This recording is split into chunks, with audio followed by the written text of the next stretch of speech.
So you just got a job in the automotive industry. Maybe being a mechanic is something that you've always wanted to do. You have no experience, and let's say either you're looking for a job or you just got your foot in the door somewhere. So today I want to show you the tools that you're going to need to start your job as a mechanic. This is basically just going to be what you need to start. If this is your first time doing this, or like I said, you feel like this is what you want to do, definitely isn't the best time to invest a ton of money into your tools. Just not quite yet, because you may hate it. So you don't want to obviously spend a whole lot of money, or invest in a ton of tools, and you're going to end up hating the career. So this is just kind of what you want to start with. Now, this is for like I said, the entry level guys. So basically, when you're entry level, you're going to be doing oil changes and you're going to be doing tires. You're going to be doing inspections as well. As far as heavy mechanical work, more than likely you're not going to be doing any of that stuff. So just your basic, like I said, your oil changes, your tires, air filters, things like that. That's where most companies are going to start you off. How do I know this? I am now in my 18th year in the automotive industry.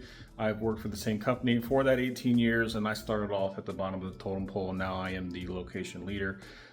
So this is what I tell the guys that I hire, what they need, what their basic needs are, just to kind of get started. Because like my company, most companies are not going to provide you with your tools. They may have some things, but as far as your basic tools, they're not really going to have any of that stuff. So one other thing, I have actually made a Amazon page to make this a lot easier for everybody. So there's going to be a store in there basically telling you a beginner tool section, and I'll have a link to that in the description. And it won't be every single tool that you see here today as far as brands and stuff, but it's going to be something like it, something that's affordable, that'll get you in the door. So let's get over to the table here and I will show you the basics. All right, so this is basically it. There's not a whole lot here, but it is really important that you have this stuff at a very minimum. So we're going to start over here. A good set of wrenches. So do not buy Snap-on wrenches at the moment. If you are just starting off in this career, this is not the set of wrenches for you. There are cheaper options that'll do what you need them to do. But like I said, all of this, if you see anything that is Snap-on branded, that's not what I'm telling you to buy. I'm just telling you to buy something like it. And like I said, I will post links in the description to kind of give you ideas of something that's a little bit more affordable. But you do need a set of wrenches. So I suggest getting some wrenches that go from 10 millimeters to 19. Sometimes it doesn't hurt to go to 21, but right now that's all you're really going to need. Second, you're going to need some pliers and at least a set of vice grips. So needle nose pliers, some channel locks, some vice grips, and then some cutters. Honestly, that's all you're really going to need at the moment. Okay. And then over here, just a couple hammers. You got just a regular old ball peen hammer, and then you got something that's a little bit softer if you need to smack wheels or something like that to get them off the vehicle. These come in handy. It doesn't hurt to get a bigger one, but right now you don't need anything crazy. A screwdriver with a set of bits. So you can get the cheap DeWalt stuff, or you can get something a little bit better. Like I said, I wouldn't really go with Snap-on right now, but you can find something that's more affordable. And like I said, I'll post links to that stuff, and then just a good ratcheting screwdriver to kind of go with it. So, and then one of the most important things you're going to need is a socket set. I suggest a 3/8 socket set at the moment. Try to get one that goes from at least 8 millimeters to 19 millimeters. You're going to want deep and shallow sockets. A good wrench to go with those. This is just a good 3/8 ratchet, and then a few extensions. So you got small, medium, and large extensions. That's definitely something that I would suggest.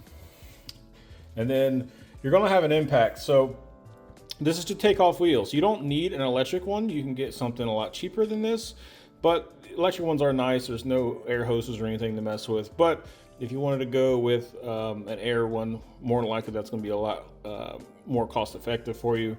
And then as far as your sockets go, you want to get impact rated sockets. So the ones that I suggest for the time being are going to be 17, 19, 21, and 22. These are the ones you're going to use the most, okay? You can get a full set, that's perfectly fine, but bare minimum, these are going to be the ones you're going to use the most because these are going to be the ones required to take off wheels. And then over here, just your PPE, gloves, glasses, hearing protection. Always a good idea to have that stuff. Most companies require it. They may not require hearing protection, but they're going to require gloves and glasses. A lot of times they will provide that for you, but I tell you, it's a good idea just to have it anyway. And then all this stuff can fit in a tool bag. You really don't need to buy a box or a cart at the moment. I would just get a decent tool bag, or like a little tool chest that will actually hold all this stuff for you. And then you can kind of take it home and, every night and just, it's just easier to get around. Like I said, I wouldn't invest in a toolbox at the moment. Like I said, you're just starting off in this career and you don't know if it's something that you're going to want to keep doing. A lot of people have this fantasy about what it is to be a mechanic, and once they get into the job, it's completely different than what they expect. So it's just a good idea to kind of keep things simple for the time being. So a tool bag will hold all this stuff, and you can organize it in a way that you can find it easy, and kind of go from there. So like I said before, this is not close to everything that you're going to eventually need. This is just to start with. There are a million other things that we could do or add to this, but it's just not really the time for that. This will get you started. This will keep you from having to borrow tools, like the basic tools, from the people that you work with. A lot of the head techs, they're not a big fan of loaning out their stuff, so you just want to have the basics covered. Now, there's a good rule of thumb. If this is a career that you want to continue to do, obviously you're going to add to this. You're going to get your tool carts and your toolboxes and things like that. But if you have to borrow a tool more than once, it's time to buy it. That's just a good rule of thumb. So if you're asking somebody in the shop to borrow the same tool more than once, you need to buy it for yourself, because it's just time to add it to your collection. So I hope this was somewhat helpful. Just a really quick video. These are just the basic tools that I suggest for the guys starting off in my shop. And then, like I said before, as your career progresses, you're going to be gaining a lot more tools. You're going to need a lot more storage, but this will get you started. So if you have any questions, drop them down in the comments. If you have any suggestions at all, please drop them down in the comments. Thanks for stopping.